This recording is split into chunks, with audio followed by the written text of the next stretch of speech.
The vast emptiness of space stretched around Jack Miller's small salvage ship, the Wanderer. Stars dotted the black canvas like tiny jewels, cold and distant. Jack sat in his pilot chair, feet up on the control panel, sipping his third cup of coffee. His beard was 3 days old, and his brown hair needed a trim. But out here, nobody cared how he looked. Nothing again today, he muttered to himself, checking the scanner. For 2 weeks, he had found no valuable wreckage or abandoned cargo. His food supplies were getting low, and he needed a good find soon. The scanner beeped suddenly. Jack nearly spilled his coffee as he sat up straight. What do we have here? He tapped the screen, zooming in on the unexpected reading. Something big was drifting about 30 minutes away at his current speed. The shape on the scanner wasn't like any human ship he knew. Jack set his course and pushed the engines a little harder. As he got closer, he could finally see it through his front window. His mouth fell open in wonder. "That's definitely not one of ours," he whispered. The alien ship floated silently in space. It had no sharp edges like human vessels. Instead, it curved and twisted like something grown rather than built. Parts of it seemed to be made of crystal that caught the distant starlight and broke it into colors. Even damaged as it clearly was, the ship looked beautiful and strange. Jack checked his readings. The ship had some power, but very little. Its engines were dead. No distress signals came from it. For all purposes, it looked abandoned. Jackpot, he grinned. Even if he couldn't understand the alien tech, collectors would pay a fortune for it. He carefully brought the Wanderer alongside the alien vessel. After putting on his spacesuit and checking his oxygen levels, he floated across the short distance between ships. Finding what looked like an entry point wasn't hard. The outer door opened surprisingly easily. Inside, the ship was even stranger. The walls seemed almost alive, with faint patterns moving under their surface. The air was breathable according to his suit sensors, so Jack removed his helmet. The air smelled sweet, like nothing he had experienced before. He moved deeper into the ship, his flashlight casting long shadows. Most rooms were empty, though some had strange furniture fixed to the floor and walls. Jack took pictures of everything with his handheld device. As he explored the lower deck, he heard something. A sound so faint, he almost thought he imagined it. He stopped and listened harder. There it was again. A soft tapping, rhythmic and deliberate. Jack followed the sound down a narrow corridor. It led to a sealed door, different from the others. This one had symbols etched into its surface that glowed with a dim red light. The tapping came from behind it. He examined the door, looking for a way to open it. There was a panel beside it with more of the glowing symbols. Jack had seen enough security systems to recognize one, even an alien version. He pulled out his multi-tool and carefully removed the panel's cover. Inside was a mess of crystal-like structures and what might have been circuitry. Jack studied it for a moment, then carefully reconnected 2 of the crystal pieces that had been separated by passing what he guessed was the locking mechanism. The door slid open with a soft hiss. The room beyond was dark, except for a column of pale blue light in the center. Inside that light, suspended a few feet off the floor, was a figure. Not human, but human-like in basic shape. Her skin, if it was skin, shifted colors like oil on water. Her limbs were held by glowing bands that seemed to dig into her flesh. Her eyes were closed. Jack stepped closer, amazed. The figure's eyes snapped open suddenly. They were entirely black except for tiny points of light, like stars. Those eyes locked onto Jack's. In them, he saw intelligence, pain, and something else. Hope. The alien's mouth moved. No sound came out, but Jack didn't need to hear words to understand. The message in those star-filled eyes was clear. "Help me." Jack stared at the alien being suspended in the blue light. Her eyes never left his face. He had come looking for valuable tech to salvage, not a living prisoner. But he couldn't just leave her here. "I'll help you," he said, though he knew she probably couldn't understand his words. Let me figure this out. He studied the glowing bands that held her. They seemed to be made of energy rather than solid material. Each band connected to a small device fixed to the wall. Jack traced the connections with his eyes and noticed a control panel nearby. The panel had more of the strange symbols he had seen on the door. He touched one cautiously. The alien made a soft noise, the first sound he had heard from her. Her face showed pain. "Sorry," Jack said quickly, pulling his hand back. He needed to be more careful. Jack opened his toolkit and pulled out a small scanner. He ran it over the panel, trying to understand how the energy restraints worked. The scanner showed power flowing from the alien to the ship, not the other way around. "They're using you as a battery," he muttered in disbelief. He worked slowly, testing each symbol on the panel to see what happened. Some made the bands tighter, causing the alien to wince. Others changed their color or intensity. Finally, he found one that weakened the band around her right arm. Jack pressed it repeatedly until the band disappeared completely. The alien's arm fell free, and she moved it for what seemed like the first time in ages. Encouraged, Jack found the symbols to release her other arm, then her legs. As the last band disappeared, the blue light vanished too. The alien fell forward, too weak to stand. Jack caught her before she hit the floor. She was lighter than he expected, almost weightless in his arms. Her skin felt warm and shifted colors where he touched her, moving from deep purple to a soft gold. He helped her to sit against the wall. Up close, her face looked almost human, except for the starfield eyes and the delicate patterns that moved under her skin like flowing water. "Can you understand me?" Jack asked. The alien tilted her head, studying him. She raised her hand slowly and pointed to her throat, then made a cutting motion. "You can't speak, or they did something to your voice." She nodded at the second guess. Jack reached for his water bottle. "Water? Are you thirsty?" The alien took the bottle carefully. She sniffed it first, then took a small sip. She seemed surprised by the taste, but drank more eagerly after that. "My name is Jack," he said, pointing to himself. The alien touched her own chest and made a sound like wind chimes mixed with flowing water. Jack tried to repeat it, but failed completely. "I can't say that," he admitted. She thought for a moment, then pointed to the stars visible through a small window in the room. She traced a pattern with her finger that looked like a constellation.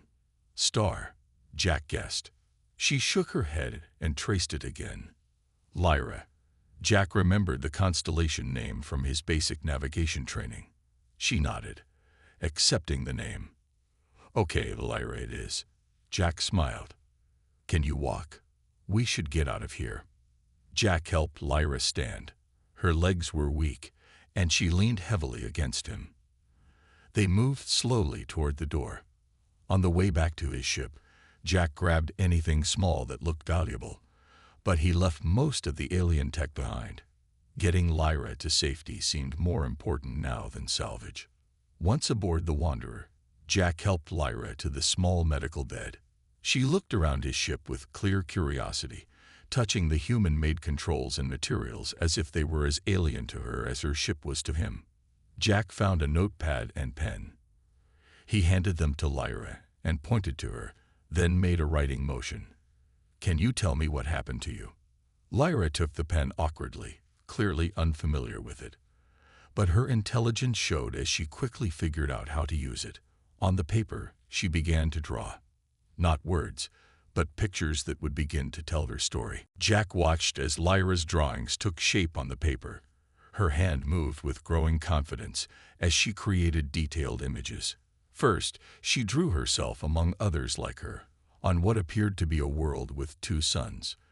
Then came frightening shapes that Jack assumed were the ones who captured her.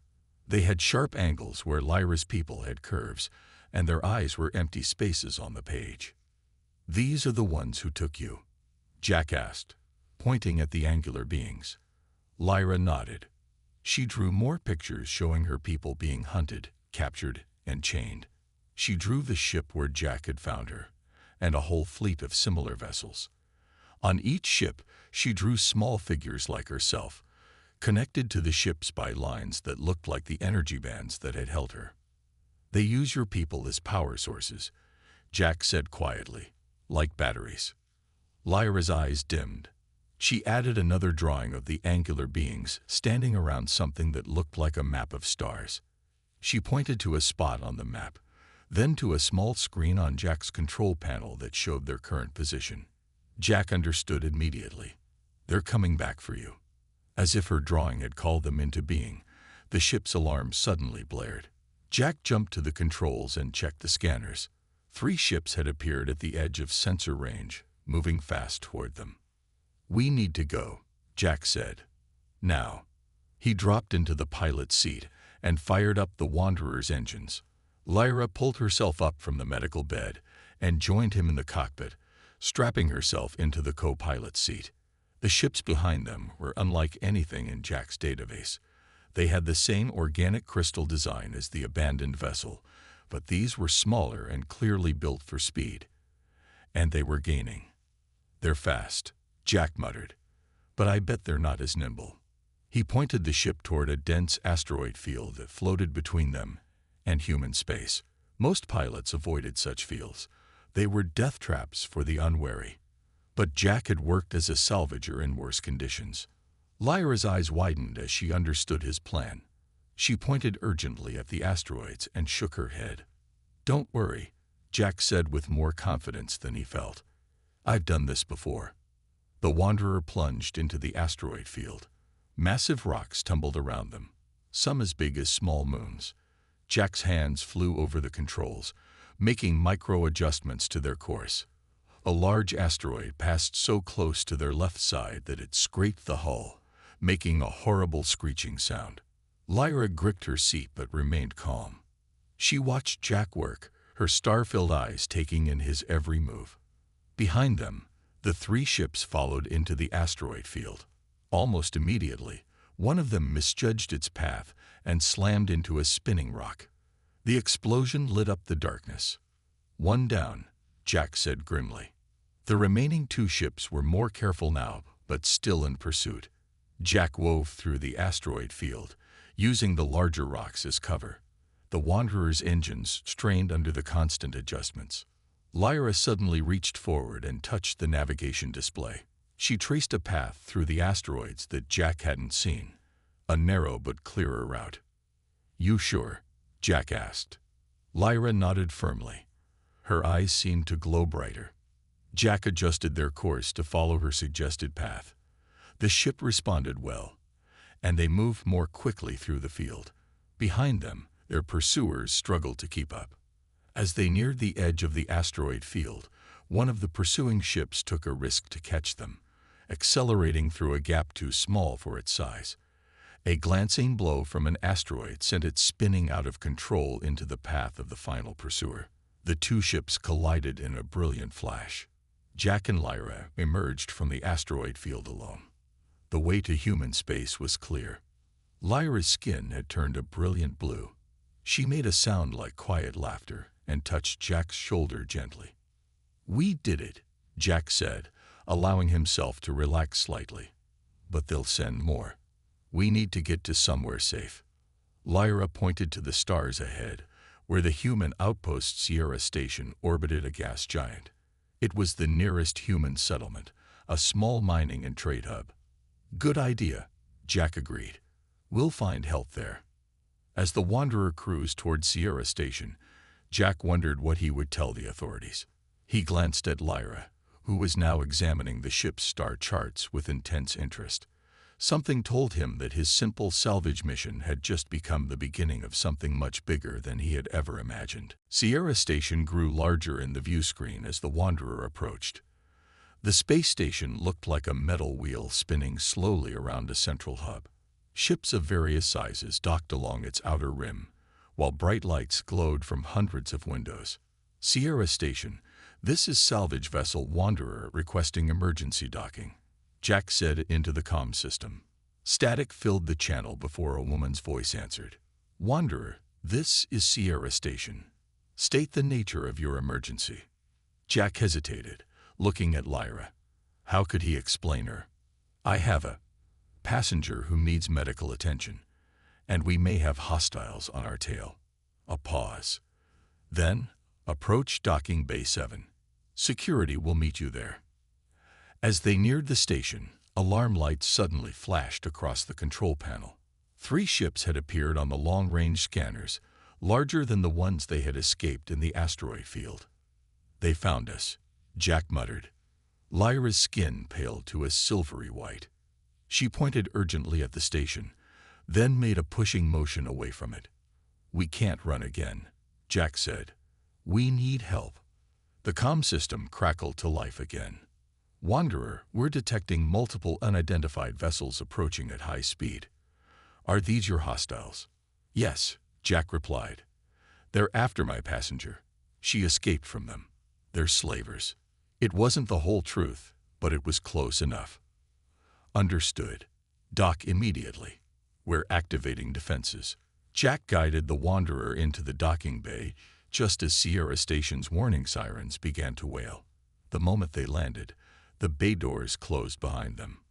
Security officers in blue uniforms waited as Jack and Lyra exited the ship. They stared at Lyra with wide eyes, clearly never having seen anyone like her before. A tall woman with short gray hair stepped forward. I'm Commander Elena Reyes, and you must be the reason those ships are about to attack my station. Before Jack could answer, the station shook violently. The attack had begun.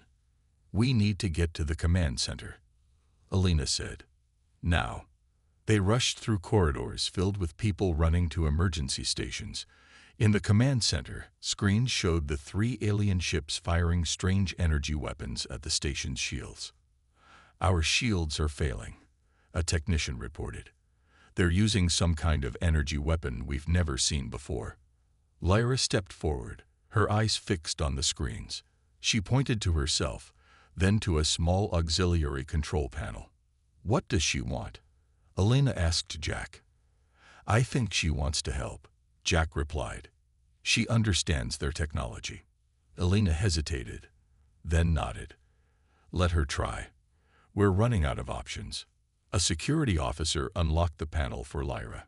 Her fingers moved over the controls with surprising skill for someone who had never used human technology before. The station's power systems began to reconfigure. What is she doing? Elena demanded. I think she's adjusting our shields, Jack said, watching in amazement. On the screens, the station's shields changed color from blue to a shimmering purple. The next hits from the alien ships seemed to bounce off, causing no damage. She's adapted our shields to match their weapons, Elena said in wonder. How did she know how to do that? Because they used her as a power source, Jack explained. She knows how their energy works. Lyra wasn't finished. She adjusted more controls, and suddenly the station's defensive weapons fired. Beams of the same purple energy shot out, striking one of the alien ships with deadly accuracy. The ship's crystal structure cracked, and it drifted powerless. The other 2 ships turned and fled quickly, disappearing into the darkness of space. The command center erupted in cheers. Elena stared at Lyra with new respect. Your passenger just saved my station and everyone on it, she said to Jack. I think we need to talk. In a private meeting room, Jack explained everything, finding the abandoned ship, rescuing Lyra, and what he had learned about the beings who had imprisoned her. They're called the Voidborn, Elena said when he finished. We've had reports from the outer colonies about ships disappearing near uncharted space. Now we know why. She turned to Lyra. We need your help, and I think you need ours. Lyra nodded, her star-filled eyes serious. I'm contacting Earth government, Elena decided. They need to know what we're facing, and they need to meet her. Jack felt a mix of relief and worry. He had brought Lyra to safety, but he knew their journey was far from over. The Voidborn would return, stronger next time, and Earth needed to be ready. The journey to Earth took 7 days aboard the military transport ship Guardian. Jack stayed close to Lyra, helping her adjust to human ways. Each day, her strength grew. Her skin glowed brighter, shifting through colors more quickly, and she began to make simple sounds that almost formed words. On the fourth day, she surprised Jack by speaking her first human word. Friend. Her voice sounded musical, like wind through crystal. Yes, Jack smiled. Friends. As they approached Earth, Lyra spent hours by the viewport, staring at the blue planet with wonder in her star-filled eyes. Jack realized she might have never seen a world so full of water before. The Guardian landed at the North American Defense Headquarters in what was once called Colorado. Soldiers escorted Jack and Lyra to a large underground facility. They were taken to a meeting room where 5 people in formal uniforms waited around a table. At the head sat a stern woman with dark skin and silver-streaked hair pulled back in a tight bun. I am Director Samantha Green of the United Earth Defense Council, she said. Welcome to Earth. Jack explained their story again while Lyra watched quietly. When he finished, the room fell silent. If what you're saying is true, the thin man with glasses said, these Voidborn are a serious threat to human colonies. They are, Jack confirmed, and they'll keep coming. They want Lyra back.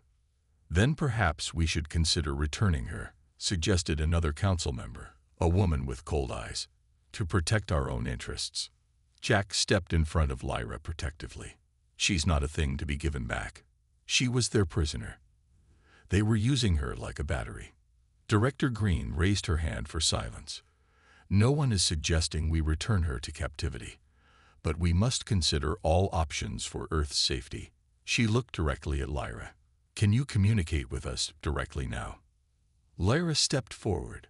Her voice was still strange, but her words came more clearly than Jack expected. I help. Earth. Help. Together. Fight. What kind of help can you offer? Asked Green. Lyra extended her hand, palm up. A small ball of energy formed above it, glowing with the same purple light that had powered Sierra Station's defenses. The council members gasped. One reached for a weapon, but Green stopped him with a look. My people, energy weavers, Lyra said slowly. Make shields. Protect worlds. Director, the woman with cold eyes said urgently, we should study this ability. If we could harness this energy for our ships. No different from Voidborn, Jack interrupted angrily. They wanted to use her too. Green studied Lyra thoughtfully. What do you want, Lyra? Not what can you give us, but what do you want? The question seemed to surprise Lyra. Her color shifted rapidly as she considered. Finally, she said, find my people. Free them. Home. Green nodded slowly. If the Voidborn have others like you captive, freeing them would not only be right, but could give us allies with abilities we don't have. She stood up and faced the council. I propose we help Lyra locate her people and, in exchange, form an alliance against the Voidborn. This is not just her fight now. They've attacked a human station. They will come for our worlds next. And who will lead this mission? Asked the thin man with glasses. Green looked at Jack. Mr. Miller has earned Lyra's trust. We need that. He goes as our representative. Jack hadn't expected this. He was just a salvager, not a diplomat. But looking at Lyra's hopeful expression, he knew he couldn't walk away now. I'll do it, he said. Then it's decided, Green announced. We'll provide a ship faster and better armed than your salvage vessel. Find Lyra's people, establish contact, and offer our alliance. As they left the meeting, Lyra touched Jack's arm. Her skin glowed warm gold where they made contact. Thank you, she said, her voice stronger now. Not prisoner now. Not lost. She placed her hand over her heart. Free. Jack smiled. We're just getting started, Lyra. We'll find your people, I promise. Behind them, humans prepared for war. Ahead lay unknown space and the search for Lyra's homeworld. But for the first time since her rescue, Lyra's eyes shone not just with stars, but with hope. The new ship Earth provided was called the Horizon, sleek and powerful with the latest human technology. Jack stood on the bridge, still getting used to being called Captain Miller by the small crew of 10 specialists Earth had assigned to him. Lyra spent hours with the ship's engineers, helping them install modified shields based on her energy manipulation abilities. Her speech improved daily, and she now spoke in complete sentences, though her voice still had a musical quality that marked her as non-human. "The coordinates are set," said Kate, the navigation officer. "But I must warn you, Captain, we're heading into completely unmapped space." Jack nodded. "Lyra says this is the way to her home system." Lyra joined them on the bridge, her skin shifting to a deep blue that Jack had come to recognize as her serious, focused color. "My people live in a system with twin stars," she explained. "The Voidborn found us because our energy signatures are very bright, like beacons in the dark between worlds." "How long since you've been home?" Jack asked gently. Lyra's colors dimmed. "By your counting, 27 years. I was young when taken." The journey took them through increasingly strange regions of space. In some areas, the stars seemed to bend around them. In others, space itself appeared to fold, creating shortcuts they couldn't have found on any map. "Lyra, are you doing this?" Jack asked after they passed through a particularly unusual stretch where colors seemed to flow around the ship like water. "Not me alone," she answered. "This is the space between spaces. My people know these paths. I sense them guiding us, even from far away." On the 12th day of their journey, they encountered another ship drifting powerless. It was similar to the vessel where Jack had found Lyra, but smaller. Against the safety recommendations of his crew, Jack insisted they board it. Inside, they found 3 aliens of different species, all imprisoned as Lyra had been. One looked like a mass of floating lights. Another had 6 limbs and skin like tree bark. The third was almost human-looking except for its white feathers instead of hair. "More of their batteries," Lyra said sadly. They freed all 3 and brought them aboard the Horizon. None could speak human languages yet, but Lyra could communicate with them. Through her, they learned that the Voidborn had dozens of ships using captured energy beings as power sources. "They all want to help," Lyra told Jack after speaking with them. "They know other captives, other ships. We can free more." For the next 2 weeks, they followed the former prisoners' directions, raiding Voidborn ships and freeing captives. Word spread somehow among the prisoners, and they began to find ways to weaken their own restraints, making the rescue missions easier. Their small ship became crowded with freed prisoners of many species.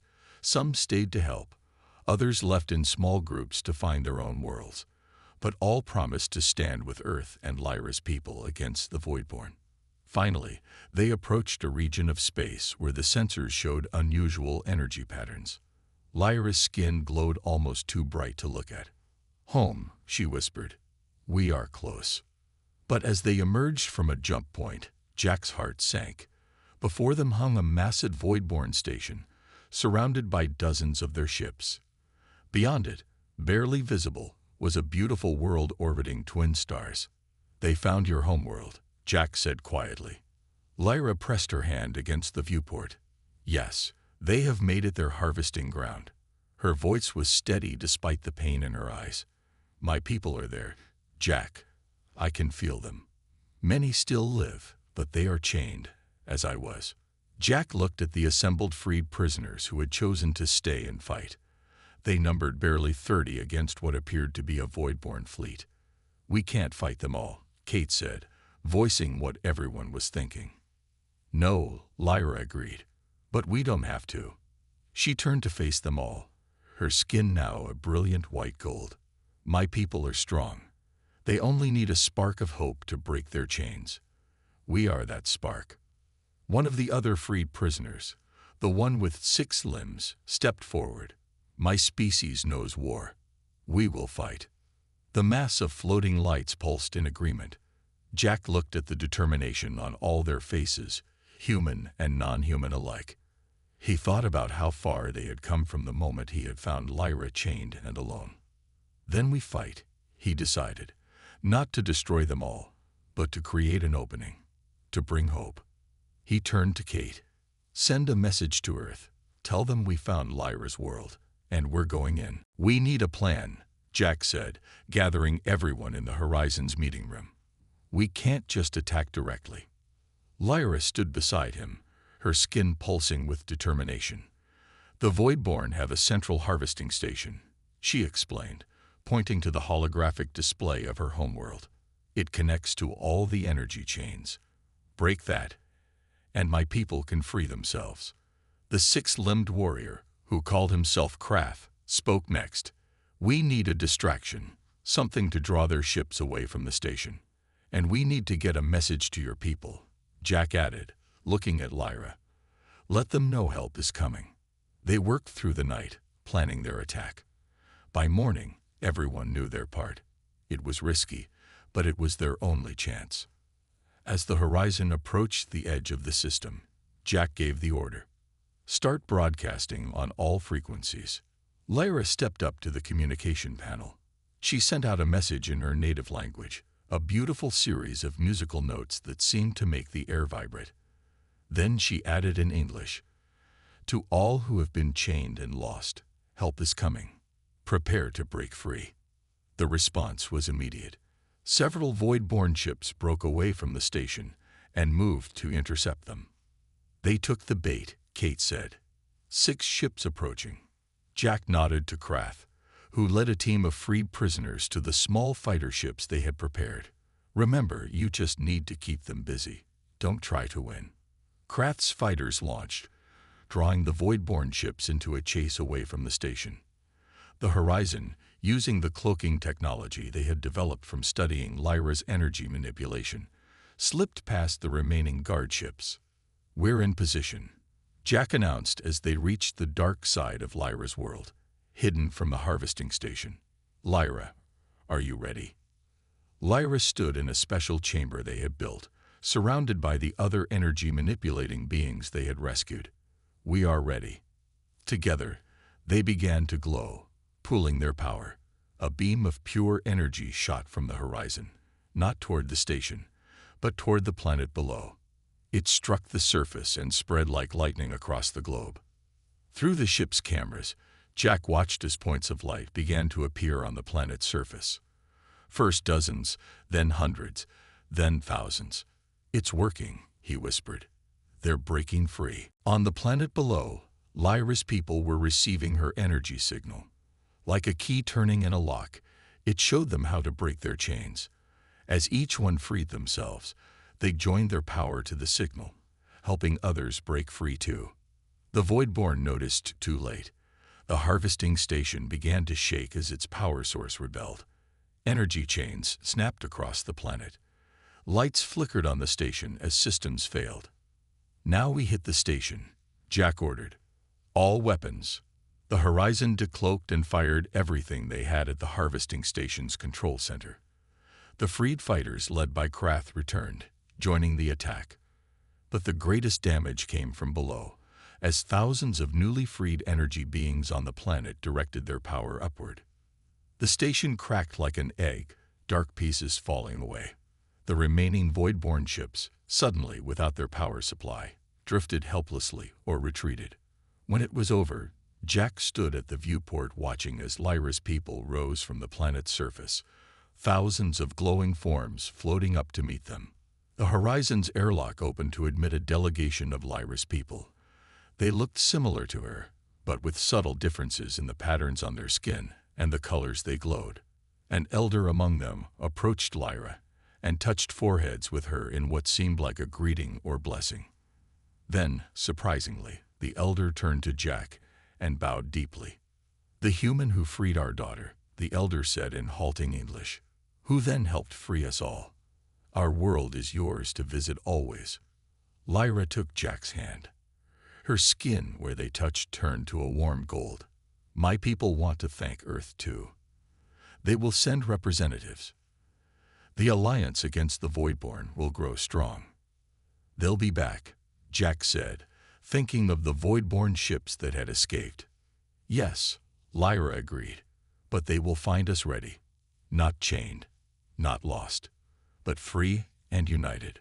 Later, as celebrations began both on the planet and aboard the ship, Lyra took Jack to a quiet observation deck. She raised her hands, and between them formed a small ball of energy that contained what looked like stars and galaxies in miniature. "My people's highest gift," she explained. "A glimpse of the universe as we see it." She placed the ball gently against Jack's forehead. For one breathtaking moment, Jack saw space not as empty darkness, but as a living, connected web of energy and light. He saw how Lyra's people moved through it, how they shaped it, how they were part of it. When the vision faded, Jack found himself changed. The universe seemed bigger somehow and more wonderful, and he knew that by freeing one chained being, he had helped open a door that would never close again. "Thank you," he said simply. Lyra smiled, her star-filled eyes reflecting the galaxy beyond the viewport.